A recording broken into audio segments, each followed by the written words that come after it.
Hello guys and welcome back to this channel, where today guys I'll be showing you how to add a new document in DocuSign. Now guys, the first thing that you actually need to do is go to DocuSign.com and you'll be greeted by a website like this. Now guys, when you're here, you just need to go of course and log into your profile. But guys, if you do not have one, you can always go and register to DocuSign. But guys, if you do not know how to do that, you can always go to our YouTube channel where we have plenty of how to DocuSign videos where you can see how you can do this. Now guys, that we got that out of the way, let's see what we actually have in front of us here. So as you can see here, we have your profile and your home page where you can see that you can get started and then you can adopt your signature. So you can do that first and you can start creating your own signature. Also, we have the manage where guys, you can see a lot of stuff here. So here we have the inbox, the sent, drafts, deleted stuff, bulk send, and a lot of quick views, action required, waiting for others, etc.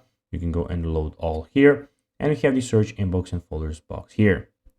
Also, we have the templates. As you can see, here you have, you can go and create your own templates. So resending the same envelope. So you can go and try creating your new template here. We have your reports where you have all of your reports stored in one place. So basically no results at the moment because I don't have any at the moment, but be sure when you have some, they'll be here. And we have the settings guys, where you can go and see all of the settings from this actual website.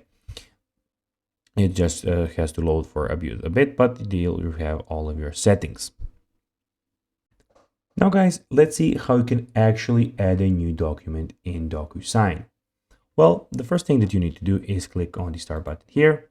And then when this screen pops up, here you will have, as you can see in just a few seconds, that you have the upload your file section. So you click there and that's all. And guys, that will be everything for this video. I hope that you found this video informative. If you did guys, don't forget to like this video, share it, subscribe to the channel, put the notifications on. And guys, as always, I'll be seeing you in the next video. Bye guys.